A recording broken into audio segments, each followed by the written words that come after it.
ఖమ్మం జిల్లా రఘునాథపల్లి మండలం హరియాతండ మూలమలుపు వద్ద నిన్న జరిగినటువంటి రోడ్డు ప్రమాదం చాలా మిస్టరీగా మారింది. ఈ రోడ్డు ప్రమాదంలో ఒకే కుటుంబానికి చెందినటువంటి 3 వ్యక్తులు మరణించారు. అది కూడా ఒకే కుటుంబంలో తల్లి, 2 కుమార్తెలు. సో రాష్ట్ర వ్యాప్తంగా ఈ ఘటన చాలా పెద్ద ఎత్తున సంచలనంగా మారింది. దీనికి కారణం అటు మృతురాలి కుటుంబ సభ్యుల నుంచి పెద్ద ఎత్తున అనుమానాలు వ్యక్తం కావడం, అదేవిధంగా బోడ కుమారి భర్త ఎవరైతే ఉన్నారో బోడ ప్రవీణే హత్య చేసి రోడ్డు ప్రమాదంగా చిత్రీకరించారంటూ కూడా ఈ ఘటనపై పెద్ద ఎత్తున అనుమానాలు, ఆరోపణలు, ఫిర్యాదులు కూడా రావడంతో పోలీసులు కూడా అన్ని కోణాల్లో సమగ్ర దర్యాప్తు అయితే చేస్తున్నారు. ప్రధానంగా బోడ కుమార్తెలు 2 తనిష్క కావచ్చు, కృషిక కావచ్చు, చాలా యాక్టివ్గా ఉండేవారు. కుటుంబంలో ఎటువంటి వివాదాలు మొదట్లో ఉండేవి కావు. ఆ తర్వాతనే మొదట్లో విభేదాలు మొదలయ్యాయని చెప్పి పెద్ద ఎత్తున ఆందోళన వ్యక్తం చేస్తున్నారు. ప్రస్తుతం మృతురాలు కుమారి కుటుంబ సభ్యులు కన్నీరు మున్నీరు అవుతున్న పరిస్థితి కనిపిస్తుంది. ప్రధానంగా ఆ కుమారి భర్త ప్రవీణ్పై అభియోగాలు వ్యక్తమవుతున్నాయి. అతనికి మరొక వివాహితర సంబంధం మహిళతో ఉంది కాబట్టి తన కుమారితో పాటు 2 మనవరాలను చంపివేశారంటూ కూడా ప్రవీణ్ని ఉద్దేశించి మామగా ఉన్నటువంటి హరిసింగ్తో పాటు పద్మ ఆరోపణలు, అభియోగాలు వ్యక్తం చేస్తున్నారు. ప్రస్తుతం ఖమ్మం ప్రభుత్వ ఆసుపత్రిలో గత కొద్దిసేపటి క్రితం పిఎంఈ చేశారు.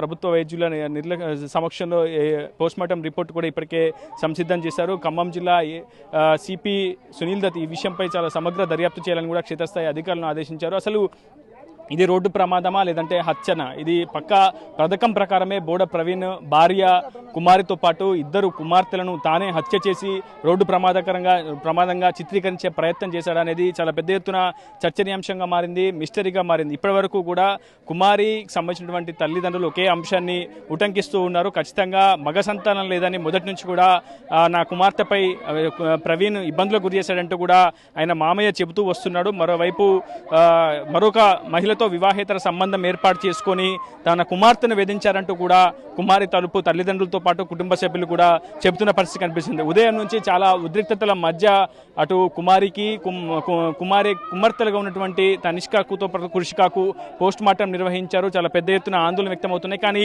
ఈ మొత్తం తతంగంలో ఈ రోడ్డు ప్రమాద ఘటనలో ఏదైతే ఉందో ఈ ఘటనలో ప్రవీణ్కి ఏం కాకపోవడం పట్లనే పెద్ద ఎత్తున అనుమానాలు వ్యక్తమవుతున్నాయి. మరొక ప్రధానమైనటువంటి అనుమానం బోడ కుమారికి కానీ కుమారి యొక్క కూతుర్లుగా ఉన్నటువంటి కృతిక, తనిష్క కానీ ఎక్కడ కూడా శరీరంలో ఒంటిపై గాయాలు లేవు. ప్రస్తుతం కుమారి యొక్క సోదరి కన్నీరు పెడుతోంది. ఖచ్చితంగా తమకు అన్యాయం జరిగింది, ఖచ్చితంగా ఒక 2 పిల్లలు కూడా చనిపోయారంటూ కూడా వాళ్ళ కుటుంబం అంతా కూడా కన్నీరు మున్నీరవుతున్న దృశ్యాలు మీకు చూపించే ప్రయత్నం చేస్తున్నాను. ఖచ్చితంగా ఈ మృతికి కారకులైనటువంటి నిందితులపై కఠిన చర్యలు తీసుకోవాలి. బోడ ప్రవీణ్ని తక్షణమే అరెస్ట్ చేయాలి, అతనిపై సీరియస్గా యాక్షన్ తీసుకోవాలని కూడా చెబుతున్న పరిస్థితి కనిపిస్తుంది. సో ఆ తల్లి కన్నీరుని కూడా ఎవరు ఓదార్చేందుకు ప్రయత్నం చేస్తున్నారు, కానీ ఆ తల్లి కంట కన్నీరు మాత్రం కారుతూనే ఉంది. ఇప్పటి వరకు ఖమ్మం జిల్లా ఏన్కూరు మండలానికి సంబంధించి రంగాపురం గ్రామానికి చెందినటువంటి కుమారి స్వస్థలం అని తెలుస్తోంది. ప్రస్తుతం 5 ఏళ్ల క్రితం కుమారికి, అదేవిధంగా ఖమ్మం జిల్లా రఘునాథపల్లి మండలం బావుజీ తండాకు సంబంధించినటువంటి బోడ ప్రవీణ్కు 2 మధ్య వివాహం జరిగింది. వీరిద్దరికి 2 కుమార్తెలు ఉన్నారు. తనిష్క అదేవిధంగా కృషిక 2 కుమార్తెలు ఉన్నారు. మొదటి సంవత్సరం కాపురం సజావుగానే సాగింది, కానీ ఆ తర్వాతనే వివాదాలు మొదలయ్యాయి. ఆ తర్వాత మగ సంతానం లేదని చెప్పేసి ప్రవీణ్ కుమారిని వేధించడం మొదలుపెట్టాడంటూ కూడా కుమారి తరపు బంధువులు చెప్తా ఉన్నారు. మరోవైపు మరొక మహిళతో, కేరళకు చెందినటువంటి ఒక మహిళతో ప్రవీణ్ వివాహేతర సంబంధం ఏర్పరచుకున్నారని చెప్తా ఉన్నారు. అయితే మొత్తం తతంగంలో ప్రవీణ్కి మాత్రం కేవలం బ్రెయిన్లోని C5 దగ్గర కొంత వెన్నుముక దగ్గర గాయాలైనట్టు, ముఖాలి కింద భాగంలో గాయాలైనట్లయితే పోలీసులు గుర్తించారు. ఇది రోడ్డు ప్రమాదమా లేదంటే హత్య, పక్కా పథకం ప్రకారం చేసినటువంటి హత్య అనే అంశంపై పోలీసులు కూడా ఏమీ తేల్చలేని పరిస్థితిలో ఉన్నారు. ఇదంతా కూడా వైద్య పరీక్షల నిమిత్తం వైద్యులు నిర్వహించాల్సి ఉంటుంది. పిఎంఈ రిపోర్ట్ ఆధారంగానే తమ కేసు ఇన్వెస్టిగేషన్ ముందుకు వెళ్తుందని చెప్పి ఖమ్మం నగర ఏసీపీ రమణమూర్తితో పాటు సిఐ ఎవరైతే వెరిఫికేషన్ చేస్తున్నారో, కేసు ఇన్వెస్టిగేషన్ చేస్తున్నారో సిఐ శ్రీహరి చెప్తా ఉన్నారు. పిఎంఈ రిపోర్ట్లో ఏం తేలింది, అసలు వైద్య పరీక్షల్లో ఏం తేలింది, ఇక్కడ ఉన్నటువంటి ఖమ్మం జిల్లా ప్రభుత్వ ఆసుపత్రి విధులు నిర్వహిస్తున్నటువంటి డాక్టర్లు పిఎంఈ రిపోర్ట్లో ఏం తేల్చారు, ఏముందనేది మాత్రం ఇంకా తేలాల్సి ఉంది. దాదాపు మనకు అందుతున్నటువంటి తాజా సమాచారం ప్రకారం ఆ పిఎంఈ రిపోర్ట్లో బ్లడ్ ఎప్పటి వరకు బ్రెయిన్లో క్లాట్ అయింది, శ్వాస వ్యవస్థ, జీర్ణ వ్యవస్థ ఎప్పటి వరకు యాక్టివ్గా పనిచేసింది, ఎన్ని గంటలు యాక్టివ్గా పనిచేసింది, మరణించిన తర్వాత ఎన్ని గంటలు అవుతుందనే అంశానికి సంబంధించి ఈ వివరాలన్నీ కూడా పిఎంఈ రిపోర్ట్లో తేటతెల్లమవుతాయి. అయితే ఈ రిపోర్ట్లకు సంబంధించి డాక్టర్లు కూడా అనుమానం వ్యక్తం చేస్తున్నారు. ఈ ఖచ్చితంగా శరీరంపై ఎక్కడా కూడా గాయాలు లేవు, చిన్నారులపై కావచ్చు, అటు బోడ కుమారిపై కావచ్చు, ఎక్కడ కూడా ఒంటిపై గాయాలు కానీ రక్తస్రావం కావడం కానీ ఎక్కడ జరగలేదు. సో ఇది చాలా సస్పీషియస్ డెత్ గానే పోలీసులు కూడా భావిస్తున్నారు. ఇప్పటివరకు పోలీసుల వైపు నుంచి ఇది కేవలం రోడ్డు ప్రమాద ఘటనగానే కేసు నమోదు చేశారు పోలీసులు. కానీ ఇప్పటి వరకు ఇది ఒక డెత్తా లేదంటే రోడ్డు ప్రమాదం విషయంలో ఇంకా ఒక సస్పీషియస్ అయితే కొనసాగుతుంది, సస్పెన్స్ అయితే కొనసాగుతుంది. ప్రస్తుతం పోస్ట్ మార్టం అనంతరం ఏన్కూరుకు తరలించే ప్రయత్నం చేస్తున్నారు. కుమారి స్వస్థలంలో అంత్యక్రియలకు ఏర్పాట్లకు చేశారు. ఇప్పటికే ఏర్పాట్ల కోసం ఆ మృతదేహాలను కూడా ప్రస్తుతం తరలిస్తున్నటువంటి పరిస్థితి ఉంది. నిజంగా ఒక 12 కుటుంబం ఇలా ఒక్కసారిగా ఇలాంటి విషాద ఘటన అలుముకోవడం కుటుంబంలో చాలా పెద్ద ఎత్తున ఆవేదన వ్యక్తం అవుతుంది.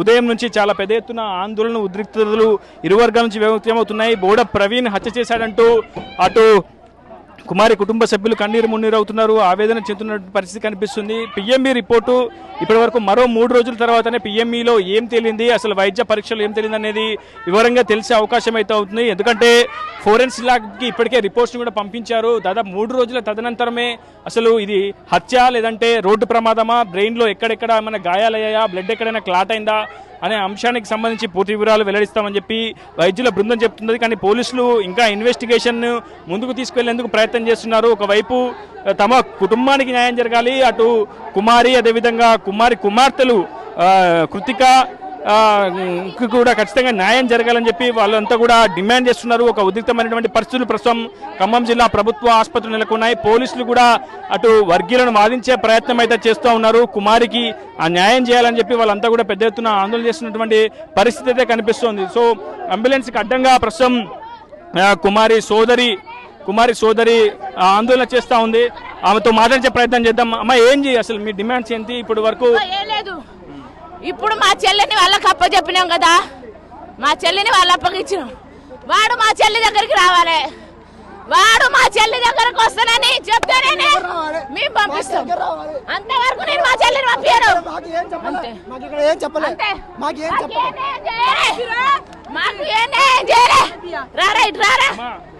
కుమారి మీతో చాలా ఆప్యాయంగా ఉండేది. చివరి నిమిషంలో అయినా మీకేమని చెప్పింది ఆ చెల్లి, అక్క నా పరిస్థితి ఇది, ఏమన్నా గొడవలు ఉన్నాయి? మాట్లాడలే మా చెల్లి, నాతో ఏం మాట్లాడలే. నైట్ 7 నుంచి ఇప్పుడు వరకు నేనున్నా. ఈ పోలీసులు కూడా నాకు ఒక న్యాయం చేసి వాడిని పిలిపిస్తా అని మాకు చెప్పలేదు. వాడిని పిలిపిస్తానని మీరు మీకు నమ్మి మా చెల్లిని మీకు అప్పచెప్పినాగా. ప్రవీణ్ రావాలి, ప్రవీణ్ వస్తేనే ఈ కుమారి మృతదేహానికి అంత్యక్రియలు చేస్తామని చెప్పి కుమారి తరపు కుటుంబ సభ్యులు చెప్తా ఉన్నారు.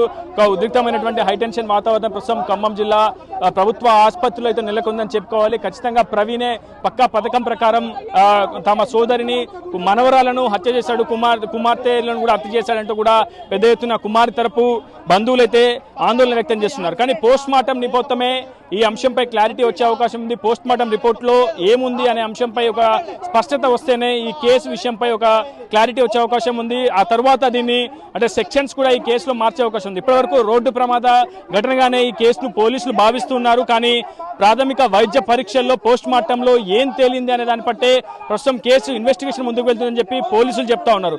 కొంత శాంతి భద్రతల విషయానికి సంబంధించి పోలీసులు అప్రమత్తంగా అయ్యారు. ఇరు వర్గాలు కొంత సముదాయించే ప్రయత్నం కూడా పోలీసుల నుంచి చేస్తున్నటువంటి పరిస్థితి కనిపిస్తుంది. ఏదేమైనా పిఎంఈ రిపోర్ట్లో ఏది ఉంది, పిఎంఈ రిపోర్ట్లో ఇది హత్య ఉదంతమని చెప్పి తేలితే ఖచ్చితంగా కేసు ఇన్వెస్టిగేషన్ మరింత ముమ్మరంగా సాగిస్తాం. తక్షణమే ప్రవీణ్ ను అదుపులోకి తీసుకున్నామని పోలీసులు కూడా చెప్తున్నారు. ప్రవీణ్ నుంచి మాత్రం ఒక చాలా స్పష్టమైనటువంటి వాదన వినిపిస్తుంది. ఇది ఖచ్చితంగా రోడ్డు ప్రమాదమే, నేను ఏ తప్పు చేయలేదని చెప్పి ప్రవీణ్ కూడా చెప్తా ఉన్నాడు. కానీ ప్రవీణ్ కి ఏం కాకపోవడం పట్లనే అనుమానాలు వ్యక్తమవుతున్నాయి. కేవలం వెన్నుముక ప్రాంతంలో గాయాలు కావడం, మోకాలి ప్రాంతంలో గాయాలు కావడం, కానీ అదే కారులో ఉన్నటువంటి తన భార్య కుమారి, ఇద్దరు కుమార్తెలు మరణించడం పట్ల, అది కూడా ఎటువంటి రక్తస్రావం గాయాలు కాకపోవడం పట్లనే పెద్ద ఎత్తున కుమారి తరపు కుటుంబ సభ్యులు ఆవేదన వ్యక్తం చేస్తున్నారు, విస్మయం వ్యక్తం చేస్తున్నారు. పోలీసులు కూడా ఏమి తేల్చలేని ఒక పరిస్థితికి వెళ్ళిపోయారని చెప్పుకోవాలి. నిజంగా రోడ్డు ప్రమాదం జరిగితే ఏ విధమైనటువంటి సీన్ ఆఫ్ ఎఫెక్షన్ లో పోలీసులు కూడా వెళ్లి చూశారు. కుక్క అడ్డు రావడం వల్లనే తాను చెట్టుకు గుద్దినట్లు ప్రవీణ్ చెప్తున్నాడు విచారణలో. మరిన్ని వీడియోస్ కోసం ఛానల్ ని సబ్స్క్రైబ్ చేయండి, లేటెస్ట్ అప్డేట్స్ కోసం వాట్సాప్ ఛానల్ ని ఫాలో చేయండి,